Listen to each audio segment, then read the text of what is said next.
Պարոն Մելիք Շահնազարյան վաղաշաբաթի ընտրություններում ՔՊ-ն հաղթեց Արգիշտի Մեխակյանի գլխավորությամբ, մինչև ընտրությունները կանխատեսվում էր, որ վաղաշաբաթում Գյումրի 2 սցենարը կլինի, Փարաքարի սցենարը կլինի։ Նախ դուք ինչպես եք գնահատում, արդյոք ձեզ համար այս ընտրությունների ելքը կանխատեսելի էր, եւ ինչու վաղաշաբաթը Գյումրի 2 չդարձավ։ Կանխատեսելի չէր այսպիսի ելքը, ես շատ մեծ հույս ունեի, որ դիմադիր ուժերը համատեղ ջանքերով կկարողանային հաղթել իշխանական թեկնածուին, եւ պատճառը դրա շատ պարզ էր։ Նախ եւ առաջ իսկապես ակնհայտ է, որ հանրային տրամադրությունների մեջ իշխանությունների վարկանիշը բավական անկում է ապրել, իսկ Էջմիածնում, որտեղ վերջին ամիսներին իշխանությունները ըստ էության Մարտ աթոռին դեմ մեծ արշավ էին ծավալում, ինձ հույս էր ներշնչում, որ տեղի բնակիչները նաև այդ հանգամանքը հաշվի առնելով ամեն ինչ կանեին, որպեսզի ՔՊ-ն այնտեղ իշխանություն չունենա։ Նաև հաշվի առնելով նախորդ փորձը, որտեղ ՔՊ-ական նախկին իշխանությունները ըստ էության չարաշահել էին իրենց հնարավորությունները, եւ մենք տեսանք, որ օրենք են խախտել, քրեական գործերին հարուցվել եւ այլն։ Այսինքն այս ամեն ինչը թույլ էր տալիս ենթադրելու, որ կարող է հաղթանակ ունենա անդիմությունը Էջմիածնում, ինչպես դա եղել է Գյումրում։ Բայց ինչու չեղավ Գյումրի 2, իմ կարծիքով մեկ շատ պարզ պատճառ, որտեղ իշխանությունները դաս էին քաղել Գյումրուց, իսկ անդիմությունը այդքան էլ չէ։ Իշխանությունը հասկացել էր, որ եթե պայքարը գնում է քաղաքական մակարդակում, այսինքն հնարավորինս քաղաքականացված է, այդտեղ իրենց հնարավորությունները նվազում են։ Իսկ եթե պայքարը տանում են, տեղափոխում են կենցաղային դաշտ, չգիտեմ, լավ տեխնացու, լավ ասֆալտ փռող, պատիեզ մաքրող եւ այլն, այս սկզբունքների մեջ են եթե տանում դնում, ապա այնտեղ տեղում աշխատելով նաև վարչական ռեսուրսի կիրառմամբ, նաև պետական բյուջեի հաշվին տարբեր սուբվենցիոն ծրագրեր իրականացնելով, որը այսպես ասած ընտրակաշառքի ինչ որ մի ձև է, օրինական ձև է ընտրակաշառքը, այդ ամենը կիրառելով կարող են հասնել հաջողության։ Եվ իրենք դա արեցին։ Այսինքն ՔՊ-ն ինչ արեց, հնարավորինս ապաքաղաքականացրեց վաղաշաբաթի ընտրությունները։ Իրենց թեկնածուն Արգիշտի Մեխակյանը ամեն ինչ անում է, որպեսզի Նիկոլ Փաշինյանի հետ կապը շատ չերևա։ Այսինքն Փաշինյանը նույնիսկ չայցելեց քարոզարշավի ժամանակ վաղաշաբաթ, եւ այնտեղ պայքարում էր ոչ թե ՔՊ-ն մարդկանց աչքի առջև, այլ Արգիշտի Մեխակյանը, որը ինչ որ կառավարչական հմտություններ ունի եւ այլն, այսինքն իրենք տարան դրան։ Եվ որպեսզի քաղաքական ձայնը չբարձրանա վաղաշաբաթի ընտրությունների, Փաշինյանը զուգահեռ այլ գործողություններ էր անում։ Հովանավանքում ինչ որ շոուներ, անունը դնելով պատարակ եւ այլն, եկեղեցու դեմ ուղղված արշավ, ընտրություններին քիչ մնացած նոր կալանավորումներ,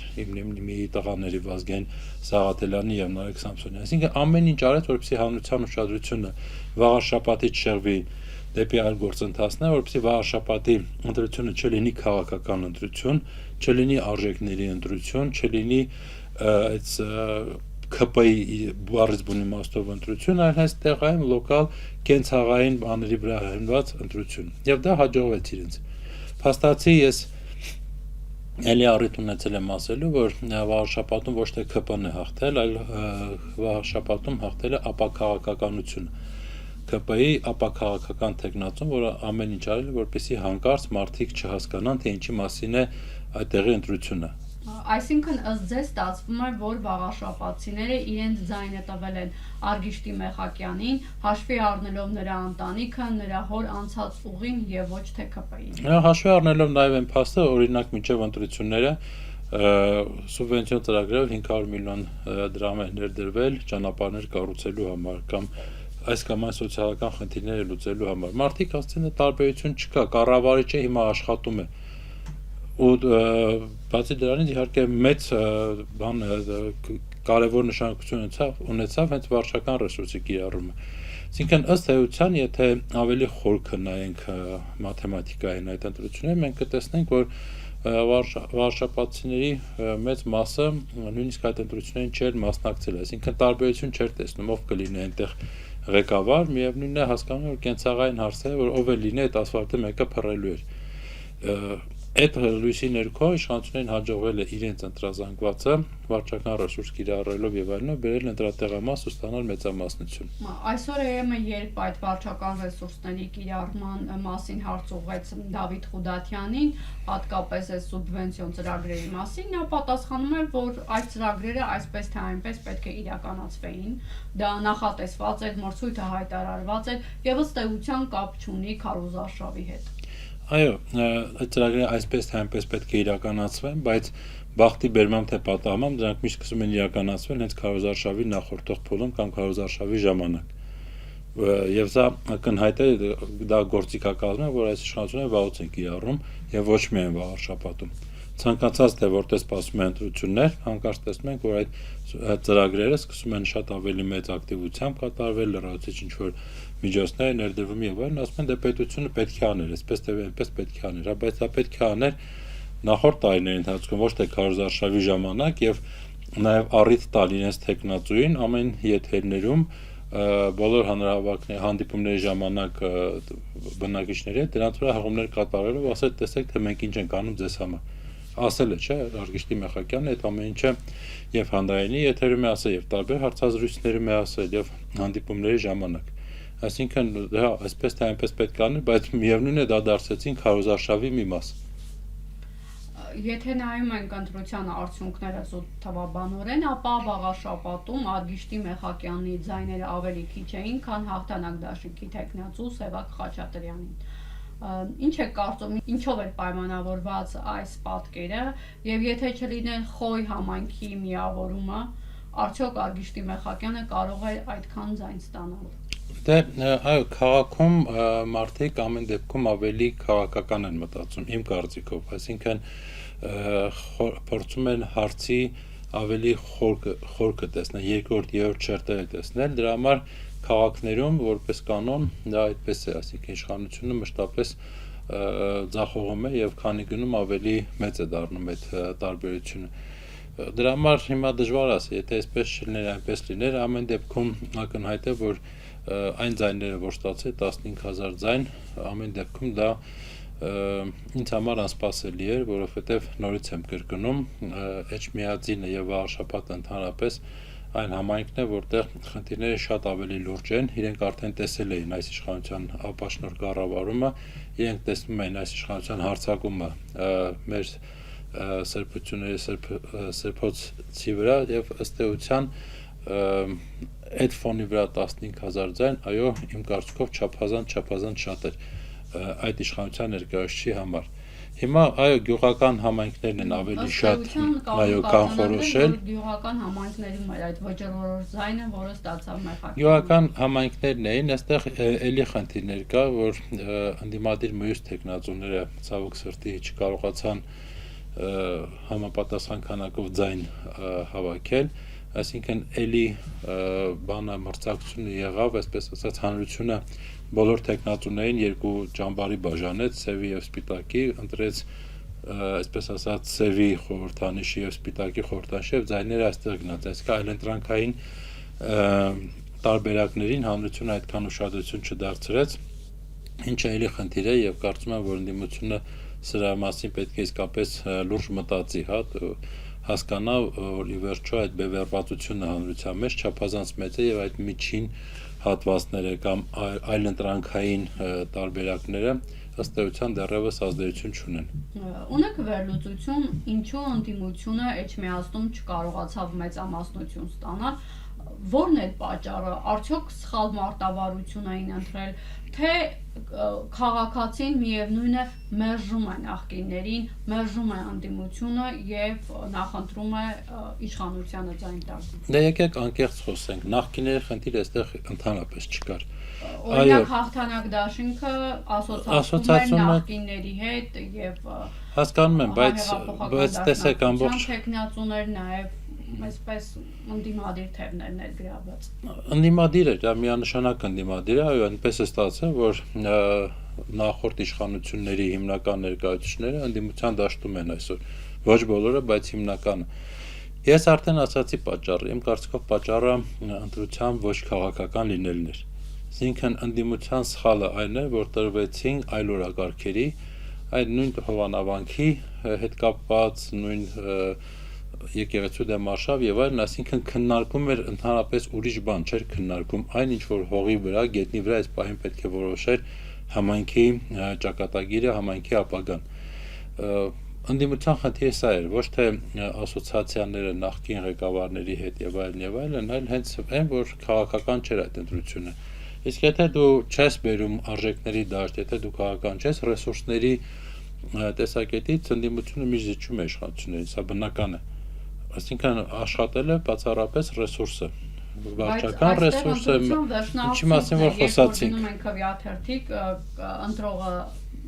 ձայնը տալիս է եւ արդյունքում տեսնում են, որ իշխանությունն է հաղթում եւ այստեղ դարձյալ քաղաքացին մերժում է ըստ էության ընդդիմության ներկայացուցիչը։ Դա հա, դա խնդիր է, դա միանշանակ խնդիր է եւ ես հիմա նայում եմ 2 օր շարունակ ընդդիմադիր տարբեր առաջնորդներ ինչպես են արձագանքում, ես չէի ասի, որ այսքան շուտ հնարավոր է դասեր քաղել վաղ շաբաթից, ամեն դեպքում մի հատ պետք է հասկանալ մարդիկ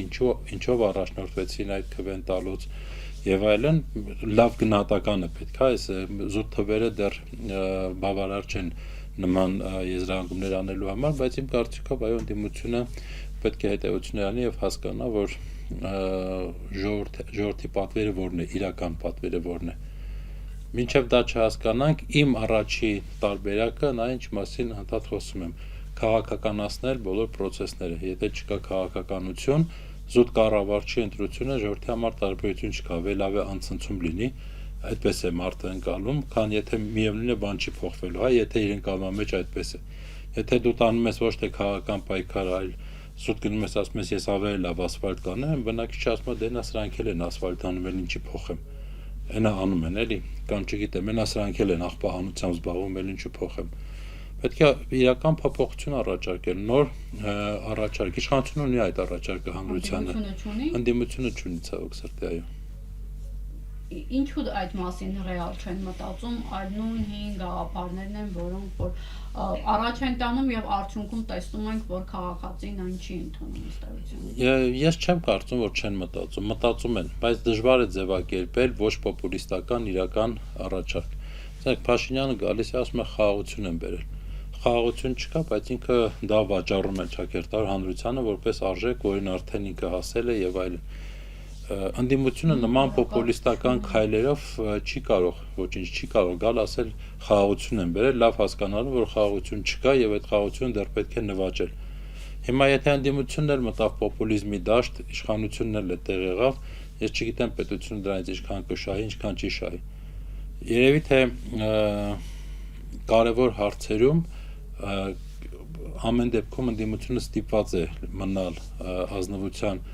շրջանակներում, ազնվության սահմաններում եւ փորձել մարդկանց համոզել, որ դա է ելքը,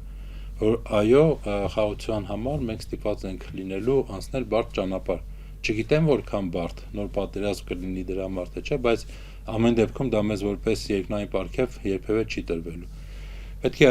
ասել, որ խաղաղության խաչմերուկ ապահովելու համար, որպեսզի դու տարածաշրջանում դառնաս խաղաղության խաչմերուկ, դու առնվազն պետք է ռեսուրս ունենաս սեփական անվտանգությունը ապահովելու համար։ Եթե դու քո սեփական անվտանգությունը չես կարող ապահովել, ինչպես կարող ես դու տարածաշրջանում ինչ որ process-ի ռեգուլատոր դառնաս կամ հսկես, որպեսզի այդտեղով ամեն ինչ խաղաղ անցնեն։ Եվ այլն, այսինքն հասկանանք պոպուլիզմի խնդիր կա ընդդիմության մեջ։ Իշխանությունը հարց չունի, վեր է կենում, ասում է ես չեմ հանձնել Արցախը։ Լևոն Տեր-Պետրոսյանն է հանձնել, Քոչարյանն է հանձնել, Սերժ Սարգսյանն է հանձնել։ Ակնհայտ փաստերը դնում ես իրենց առջև, ասում են մենք չենք, դա բանակն էր։ Ասենք բանակի հրամանատարին ով էր նշանակել, բանակը ով էր կառավարում, բանակում ով էր փոփոխություններ անում եւ այլն։ Ինչ հարցում ես, ասում են չէ, բանակն էր։ Դե ասում են ժառանգություն եմ ստացել նախկիններին, այն ինչ որ կա։ Դե հիմա ես էլ դրա մասին եմ խոսում, նույն պոպուլիստական մոտեցումներով ընդդիմությունը, մեր այս ընդդիմությունը չնայած դասական քաղաքականության մեջ ընդդիմությունը միշտ ավելի պոպուլիստ է լինում, քան իշխանությունը, որտեղ քիչ պատասխանատվություն է կրում իր խոսքերի եւ հայտարարությունների համար։ Բայց Հայաստանում հակառակ իրավիճակն է, ընդդիմությունը շատ ավելի հաշվարկող է, շատ ավելի պատասխանատու է թե իրավիճակին եւ թե իր ասած խոսքին, քան իշխանություններն են։ Ընդդիմադիր ուժերը, որոնք որ մասնակցում են ընտրություններին, տեսնում ենք, որ բավարար չափով այդ անցողի քշեմը չեն հաղթահարում եւ արդյունքում ըստ էության ստացվում է, որ փոշիացնում են ընդդիմադիրների քվեները եւ շանս են տալիս իշխանությանը վերարտադրվելու։ Ինչ եք կարծում, արդյոք չպետք է խորհրդարանական ընտրությունների նախաշեմին ընդդիմությունը կոնսոլիդացիա ձևավորի, որպեսզի 26-ին չունենանք վաղաշաբաթի պատկերը ամբողջ համապետական ընտրության համատեքստում։ Տեսեք, դե եկեք նախ արձանագրենք, որ վաղաշաբաթում պարտությունը ընդդիմության նրա համար չէ, որ ձայները փոշիացան եւ դրա շնորհիվ ԿՊ-ն կարողացավ ԿՊ-ն ստացել էր այդ մեծամասնությունը։ Չէ, բոլոր դեպքերում իրենք 48% ստացել էին եւ եթե հանրապետության տոկոսներն էլ հաշվեին, ըստ էության իրենք մեկը չէ, երկու ընդդիմադիր ուժ են կարողացել հաղթահարել անցողի քշեմը։ Բայց փոշիացման հարցը այո կա։ Միանշանակ համաձայն եմ, եթե գործը հասնի համապետական ընտրություններին, որոնք ի դեպ ես հիմա արդեն այսօր կարող եմ վստահ ասել, որ արդեն կեղծված են 2026 թվականին ազնիվ ընտրություն չի լինելու եւ ինչու է կասկածում, որ իշխանությունը կարող է ազատ արդար թափանցիկ ընտրություններ ունի, որովհետեւ տեսնում ենք, որ այն խախտումները, որոնք արձանագրվում են, ըստ էության դրանք այնպիսի խախտումները ընտրության օրը չեն լինում, խախտումները ընտրության օրը չեն լինում, խախտումները արվում են շատ ավելի վաղ, քան ընտրությունների օրն է։ Օրինակ այս ճիշտ է սպայն, երբ մենք իրար հետ զրուցում ենք, դատարանը կարդում է Սամվել Կարապետյանի կալանքը եւս 2 ամսով երկարաձգելու հարցը։ Իսկ Սամվել Կարապետյանը, որը քաղաքական ուժի առաջնորդ է, որը հայտ է ներկայացնում խորհրդարանական ընտրություններին մասնակցելու եւ հաղթանակ տանելու, ինքը սպայն կալանավորված է, ինքը ազատ գործելու հնարավորություն չունի։ Իր ռեսուրսները ծախսում են ոչ թե հանրության հետ աշխատելու, այլ սեփական ազատությունը վերանվաճելու համար։ Միթե սա ընտրություն կեղծելու ձև չէ։ Դե հիմա նայեք մնացած քաղաքական ուժերի առաջնորդներին։ Բոլորը կամ կալանավորված են, կամ հետապնդման մեջ են, կամ դատարաններում են ամբողջ օրը։ Բագրատ Սրբազանն է նստած, Սերժ Սարգսյանի դեմ կան քրեական գործերը, Ռոբերտ Քոչարյանի դեմ կան։ Բոլորը դատվում են, չէ՞, ընտրության կեղծելը բայել ինչպես է լինում, երբ որ դուք զրկում ես քո հիմնական հակառակորդներին ազատ աշխատելու հնարավորությունից։ Մեդիաներ ես փակում ընդդիմադիր ինչ որ խոսքեր ասելու համար եւ այլն։ Բանակի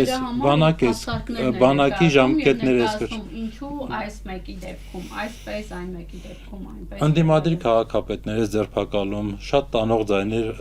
շատ ձայներ բերող քաղաքացիների հետևից է ընկնում եւ այլն։ Ընտրությունը չի կեղծվում ընտրության օրը։ Ընտրությունը կեղծվում է շատ ավելի վաղ։ 1 տարի առաջ, 2 տարի առաջ, նայած թե որ իշխանությունը ինչպես է դրան պատրաստվում։ Եվ ես դες ասում եմ, մենք ամեն օր, իշխանությունը ամեն ինչին իր բացատրությունը ունի, ընդ որում ոչ տրամաբանական բացատրություններ։ Ինչ որ բան ասում են եւ դա անցնում է որպես ճշմարտություն, պես օրինակ Բագրատ Սրբազանի դեպքն է։ Մարդիկ անդադ ասում են գյուլելու հոդված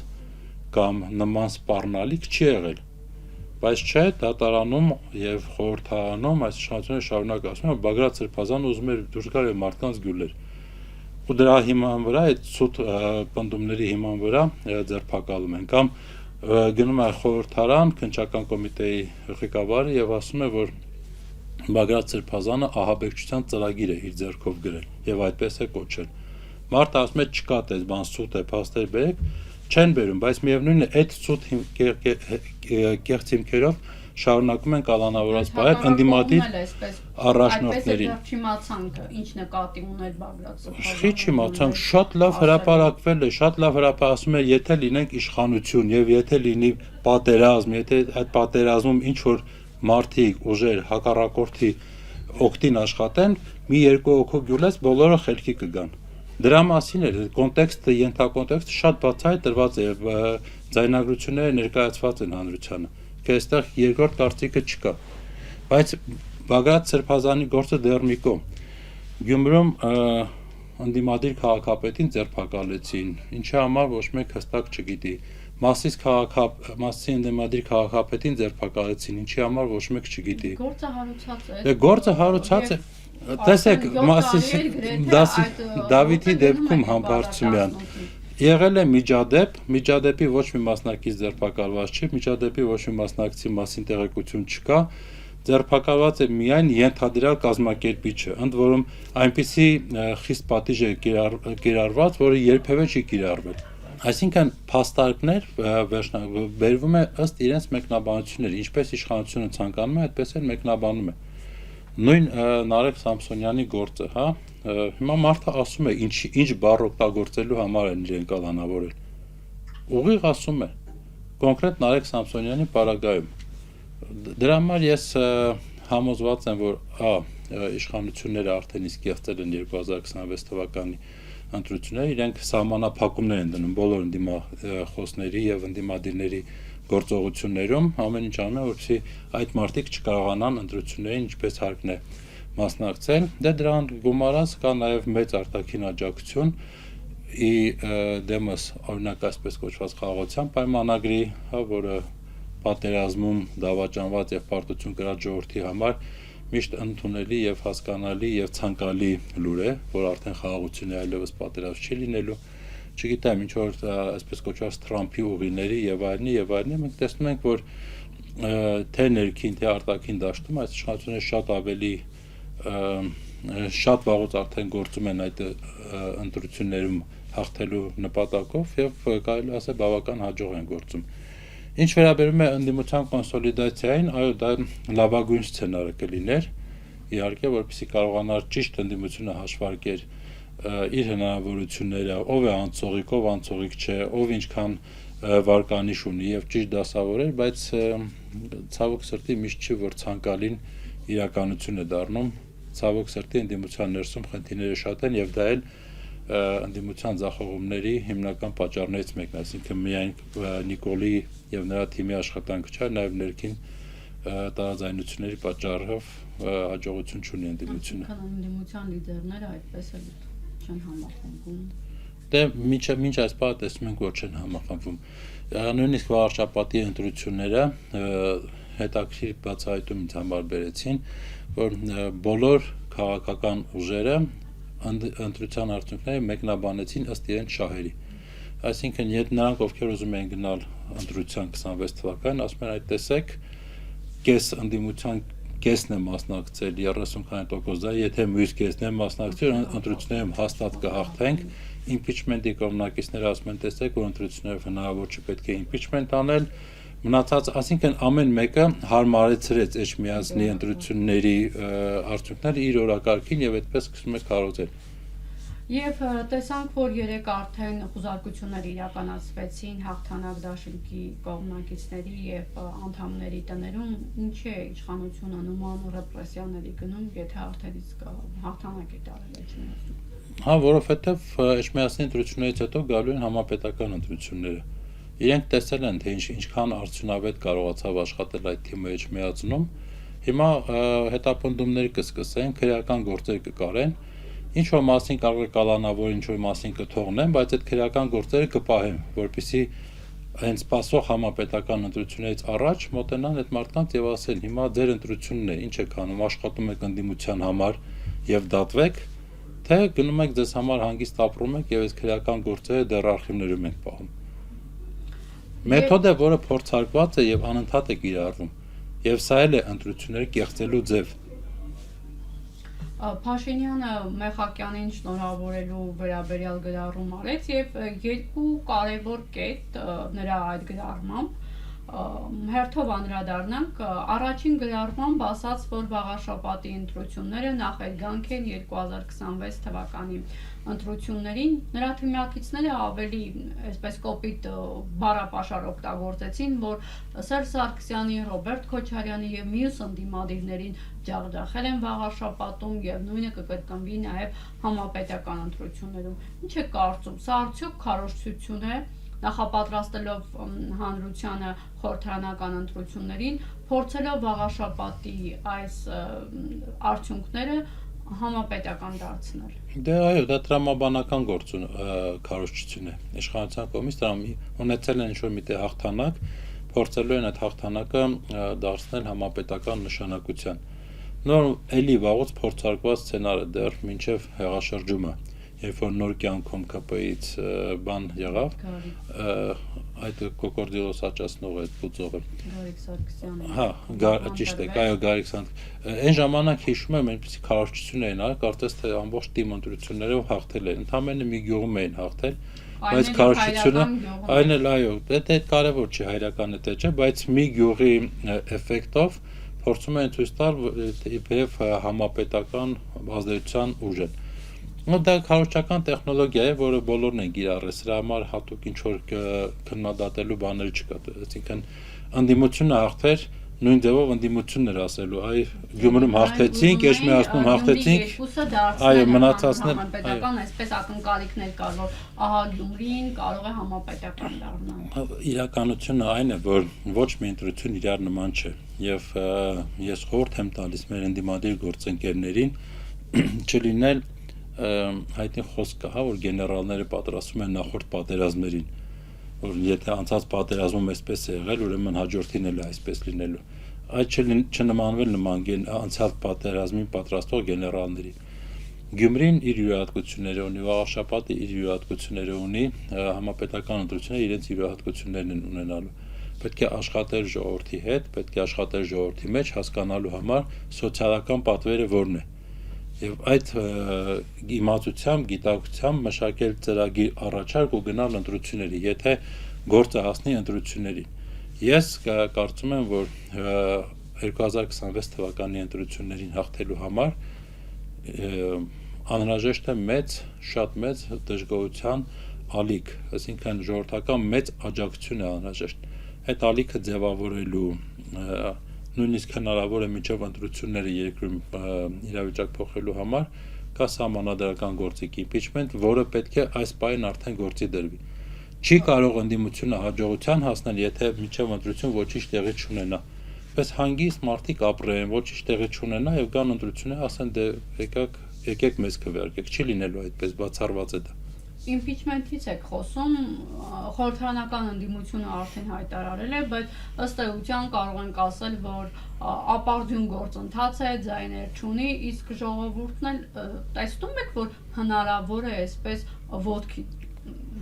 ապարդյուն գործընթաց չէ, դանդաղ զարգացող գործընթաց է ցավոք սրտի։ Այսինքն նախաձեռնողներին մոտ 4 ամիս պետք է կավ ընդդիմության մյուս կեսին։ Դե չգիտեմ հնարավոր է թե հնարավոր չէ, ես կարծում եմ հնարավոր է, եթե այս պայից սկսած բոլոր միացած ուժերը կամ նախաձեռնողները, որոնք արդեն բոլորը միասին նախաձեռնող են impeachment-ի, միասին նստեն հասկանան հաջորդ քայլը որն է։ Հաջորդ քայլը դա ժողովրդական ակցիաների կազմակերպումն է։ Դա ալիք բարձրացնելն է, դժգոհության ալիքը պետք է բարձրանա։ Չի կարող այսպես մարդիկ տանը նստած այդ դժգոհությունը առաջնորդողին չտեսնելով, հա, ով է դա առաջնորդելու, գնան 26 թվականին եւ քվեարկեն ընդդիմության օգտին։ Եթե մեր ընդդիմությունը ցանկանում է 26 թվականին հաղթանակ, ինքը պետք է այդ հաղթանակը ապահովի նախապես։ Ինչպես դա անում է Փաշինյանի կառավարությունը, իրենք իրենց հաղթանակը փորձում են ապահովել նախապես։ Ընդդիմության համար նախապես հաղթանակ ապահովելու միակ տարբերակը impeachment-ն է։ Ուրիշ տարբերակ պարզապես չկա։ Պետք է այդ ուղղությամբ աշխատել։ Եթե չաշխատեցին 26 թվականի ընտրությունների ելքը ավելի քան կանխորոշված է։ Իսկ հանրությունը եթե նորից ընդդիմությանը տեսնի, որ իրեն է առաջնորդում կմիանա, ըստ էության տեսանք, որ նախորդ դեպքերում այսպես մեծ զանգված չձևավորեց եւ ընդդիմությունը խոստովանեց, որ չհաջողվեց ժողովրդին այսպես լավ։ Ես չեմ կարծում, որ այնքան զանգված չկա, որպեսզի հաջողության, որը խոչընդոտել է հաջողությանը։ Հանրությունը ընդդիմության աջակցել է եւ պատերազմից հետո, անմիջապես հետո հայրենիքի փրկության շարժման ժամանակ հանրությունը աջակցել է ընդդիմությանը նաեւ հետագա շարժումների ժամանակ։ Մենք տեսել ենք եւ լեփլեցուն հրապարակներ, եւ լեփլեցուն փողոցներ, եւ բազմաթիվ ակցիաներ,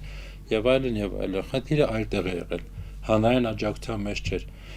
Բագրատ Սրբազանի ժամանակ տեսանք ինչ որ պատասխանատվություն ստանձնեց անձը, միանգամից ամբողջ ժողովուրդը ոտքի կանգնեց եւ մենք տեսանք թե ինչ էր տեղը։ Հայաստանի ամենամասշտաբային, ամենամեծ հանրահավաքները տեղի ունեցան։ Հետևաբար խնդիրը այդտեղ չէր, հանրության աջակցության մեջ չէ, խնդիրը քաղաքական առաջնորդության մեջ է եւ պատասխանատվություն ստանձնելու, ուժերը ճիշտ հավասարակշռելու, ճիշտ պլանավորելու եւ քայլերը հետեւողականորեն իրականացնելու մեջ է։ Մենք պետք է ազնիվ այդ գնահատականը տանք։ Հանրությունը չի ցանկանում բարդված լինել, հանրությունը չի ցանկանում իր արժեքները ոտնահարված լինեն, հանրությունը չի ցանկանում, որ Հայաստանից նոր տարածքներ հանձնվեն Ադրբեջանին, հանրությունը չի ցանկանում Հայաստանի տարածքով միջանցք տրվի Թուրքիային եւ Ադրբեջանին։ Ոչ մեկ դա չի ցանկանում, ոչ ոք։ Հանրությունը չի տեսնում պարզապես այդ ամենի դեմ իրապես կանգնող վստահ իր ուժերին եւ իր առաջնորդությանը վստահ ուժ։ Եվ Փաշինյանի գրառմամբ մի կետի էլ անդրադառնանք, նա ասաց, որ վաղաշաբաթին իր ընտրությամբ քվե տվեց կաթողիկոսին ազատելու դեմ գործընթացների վերաբերյալ։ Ինչ է կարծում, արդյոք ԿՊ-ն վաղաշաբաթում իշխանություն վերցնելով նպատակը հենց դա էր, որպեսզի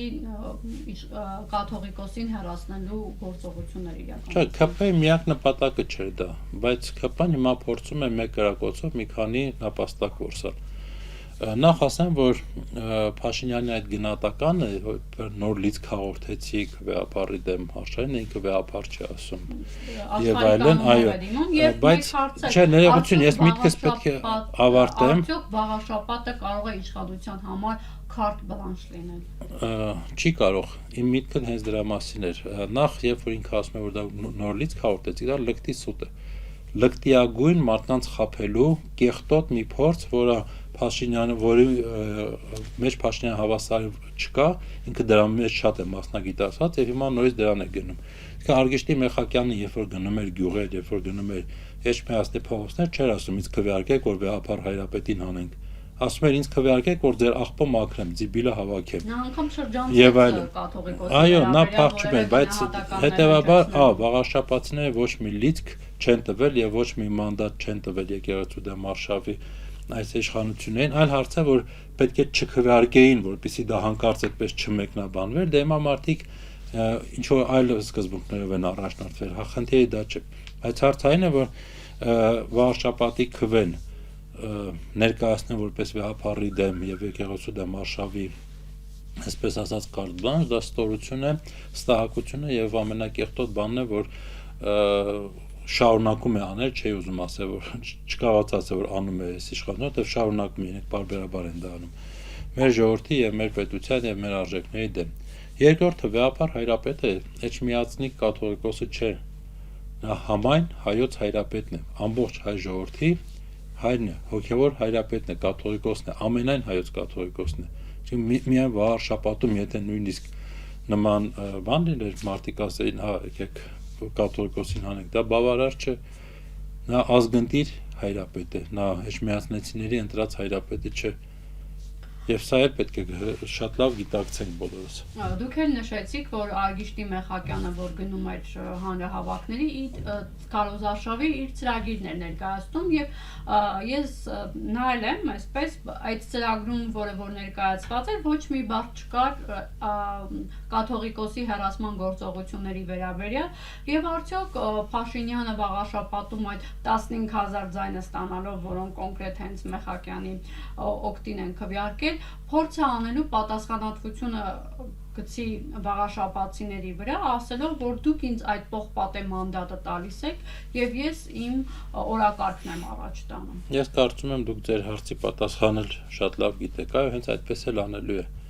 Փաշինյանի համար պետության պարտքերի, չգիտեմ, խնդիրների համար մեղավոր են նախկին իշխանությունները, Արցախը հանձնել են արցախցիները եւ հայոց բանակը, էլի նախկին իշխանությունները, չգիտեմ, այսպես նոր Հայաստանի եւ եկեղեցու դեմ Արշավը իրեն պատվիրակել են ինչ ասես, տատիկները եւ պապիկները, թե ինչ որ նման մի արտահայտություն արեց եւ այլն։ Իհարկե անելու է այդպես, ասելու է, որ վաղաշաբաթցիները, հետեւաբար նաեւ սաղ ժողովուրդը, որովհետեւ այստեղ լոկալ ներկայացված էր ամբողջ ժողովրդի կամքը, մեզ այդ մանդատը տվել են։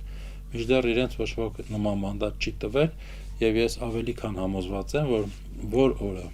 Փաշինյանը գնաց դեպի Մայրաթոր, նույն այն վաղարշաբաթին, ով 3 առաջ օրը քվեարկել Արգիշտի Մեխակյանի օգտին, գնալու է կանգնի իր դիմաց եւ թույլ չի տալու, որպեսզի նա մոտենա եկեղեցուն կամ սրբությունին, ինչպես դա արդեն մի քանի անգամ եղել է։ Եվ ինչ կանխատեսումներ ունեք առաջիկայում Փաշինյանի կաթողիկոսի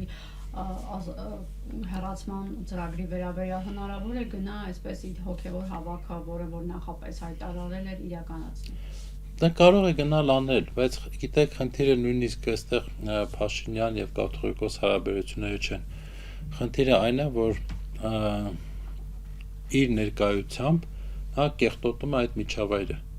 Տեսեք, թե եկեղեցու ներսում ինչ տարբեր մեթոդներով, մեկին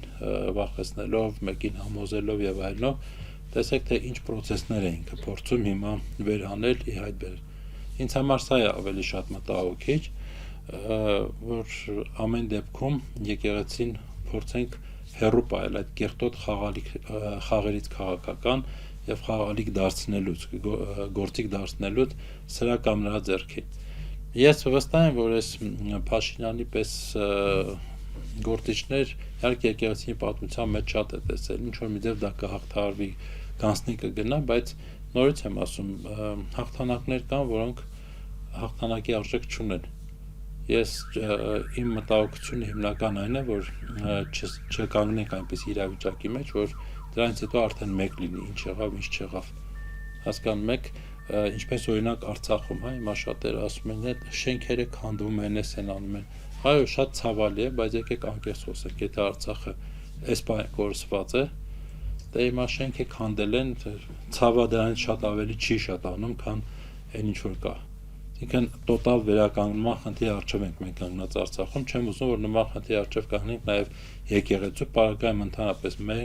որպես ժողովուրդ, որպես էթնոմիավոր լինելու հարցում։